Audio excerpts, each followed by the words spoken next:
নবী করিম সাল্লাল্লাহু আলাইহি সাল্লামের একটি সাহাবী ছিলেন। সাহাবীর নাম আলকামা। তিনি আল্লাহ তাআলার সকল ইবাদত বন্দেগী করতেন, রোজা রাখতেন, দান সৎকার সবই করতেন। তিনি একদিন হঠাৎ করে অসুস্থ হয়ে পড়েন এবং তার অবস্থা দিন দিন আরও খারাপ হতে শুরু করে।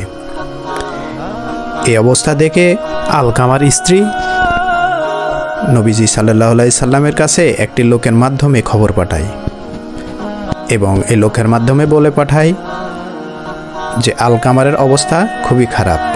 এই বিষয়টি আপনাকে জানানোর প্রয়োজন মনে করছিলাম, তাই লোকের মাধ্যমে আপনার কাছে খবরটি পাঠালাম।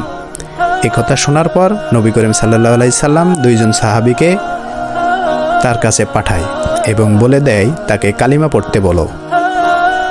সাহাবী দুইজন আলকামারের বাড়ি যায় এবং আলকামারকে বলে তুমি বেশি বেশি করে কালিমা পড়তে থাকো।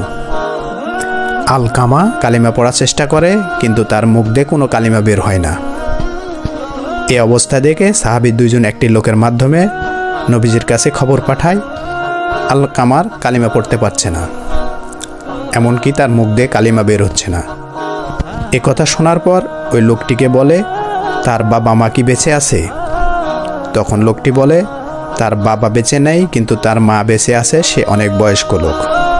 তখন নবীজি বলে তার কাছে যাও এবং গিয়ে বলো সে যদি আমার কাছে আসতে পারে তাহলে সে যেন আসে, আর যদি না পারে তাহলে আমি তার কাছে আসব, তাকে অপেক্ষা করতে বলো। লোকটি তখন আলকামারের মায়ের কাছে যায় এবং গিয়ে বলে নবীজি আপনার সাথে দেখা করতে চাই। নবীজি যেতে বলেছেন, আর যদি না পারেন তাহলে অপেক্ষা করতে বলেছেন। এ কথা শোনার পর আলকামারের মা বলে নবীর জন্য আমার প্রাণ নিবেদিত, আমি অবশ্যই নবীজির সাথে দেখা করতে যাব।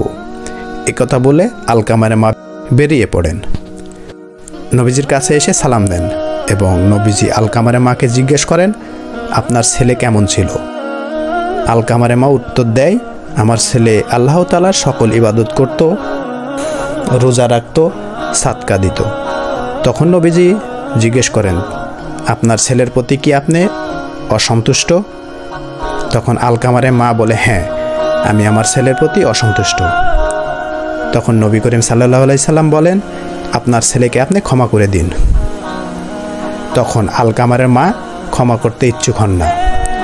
এ কথা শোনার পর নবী করিম সাল্লাল্লাহু আলাইহি সাল্লাম সাহাবীদের বলেন তোমরা কাঠের ব্যবস্থা করো, আমি আলকামারকে জ্বালিয়ে দেব।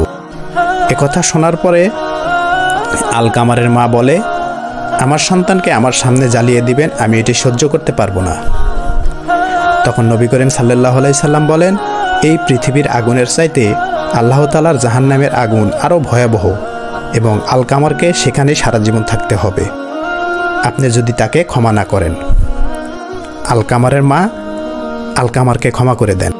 ক্ষমা করার সাথে সাথে আলকামারের মুখ দিয়ে কালিমা বের হয়ে আসে এবং তিনি মৃত্যুবরণ করেন।